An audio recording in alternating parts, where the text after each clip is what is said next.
Shalom, ketemu channel Renungan Sabda Tuhan. Renungan kali ini berjudul Tak Cukup Hanya di Hati. Renungan hari ini diambil dari Lukas pasal 22 ayat 54-62. Lukas pasal 24 ayat 34. Kata mereka itu, sesungguhnya Tuhan telah bangkit dan telah menampakkan diri kepada Simon.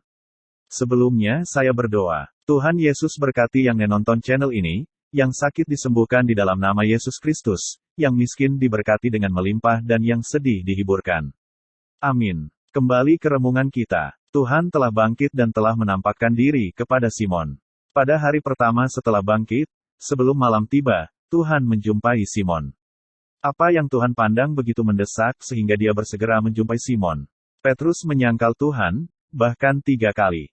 Ketika Petrus menyangkal untuk ketiga kalinya, Tuhan berpaling menatap Petrus.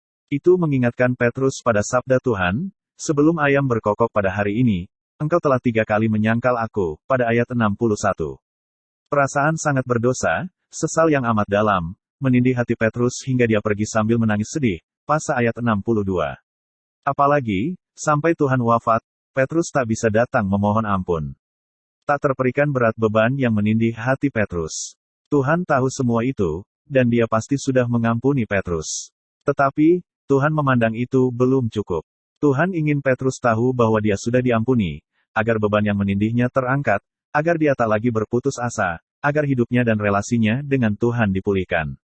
Sebab itu, Tuhan bersegera menjumpai Petrus untuk menyatakan pengampunan. Apa yang Tuhan ajarkan di sana? Pengampunan memang harus dari hati, tetapi tak cukup hanya di hati. Tak cukup kita berkata, dalam hatiku, aku sudah mengampunimu. Pengampunan harus dinyatakan, lewat kata dan tindakan, kepada orang yang diampuni, agar beban yang menindihnya terangkat, agar dia dan relasi dengannya dipulihkan. Bila Anda mempunyai dosa kesalahan, datanglah pada Tuhan Yesus pasti mengampuni dan jangan berdosa lagi. Amin. Sampai ketemu lagi. Tuhan Yesus memberkati.